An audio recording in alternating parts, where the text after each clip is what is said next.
আসসালামু আলাইকুম ভিউয়ার্স, কেমন আছেন সবাই? আশা করছি সবাই খুব ভালোই আছেন। বন্ধুরা, এখন পর্যন্ত মুক্তি মেলেনি সেই 23 জন নাবিকের, যারা কিনা সোমালিয়ান জলদস্যুদের হাতে আটক রয়েছে। যদিও অনেক প্রকার গুঞ্জনই আমরা শুনলাম যে জাহাজ কর্তৃপক্ষ বা মালিক পক্ষ তাদেরকে ছাড়ানোর জন্য যথারীতি চেষ্টা চালিয়ে যাচ্ছে।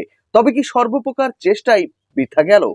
কারণ তারা ভেবেছিল টাকার মাধ্যমে সেই সোমালিয়ান জলদস্যুদের কাছ থেকে 23 জন নাবিককে উদ্ধার করে আনা হবে। কিন্তু দেখুন বন্ধুরা, সেটা কিন্তু এখন পর্যন্ত সফলভাবে হয়নি।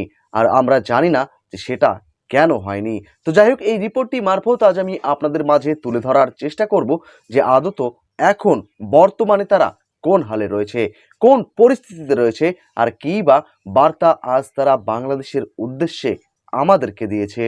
তো যাই হোক, বেশি কথা না বলে চলুন এই রিপোর্টটি একটু দেখে নেওয়া যাক, যাতে আপনাদেরও বুঝতে সুবিধা হয় যে কেন এখন পর্যন্ত ঈদের আগেও মুক্তি মিলল না সেই 23 জন বাংলাদেশি নাবিকের।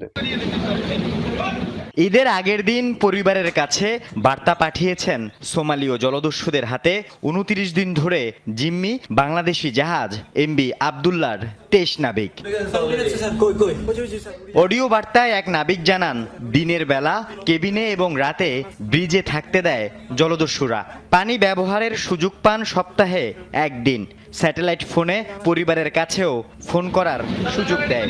খাবার হিসেবে জলদস্যুরা সরবরাহ করে দুম্বার মাংস। তারা আমাদের নামাজ রোজা এগুলোর জন্য কিছুটা ছাড় দিত।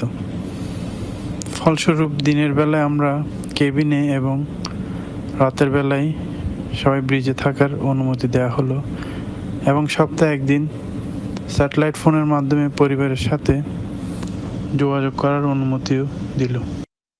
বুধবার জাহাজের ডেকে জলদস্যুদের সাথে ঈদের নামাজ আদায় করে নাবিকরা।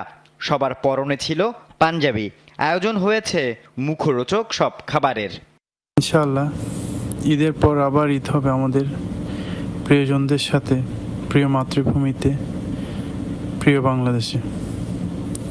সে পর্যন্ত অবশ্যই আপনারা সবাই আমাদেরকে আপনাদের দোয়ায় রাখবেন। ভালো থাকুক প্রিয়জন, ভালো থাকুক প্রিয় বাংলাদেশ। গত 12 মার্চ সোমালীয় জলদস্যুদের কবলে পড়ে বাংলাদেশি জাহাজ এমবি আবদুল্লাহ। এরই মধ্যে জলদস্যুদের সাথে আলোচনা অনেক দূর এগিয়েছে বলে দাবি মালিক পক্ষের। চলতি মাসেই মিলতে পারে মুক্তি, বলছে সরকার।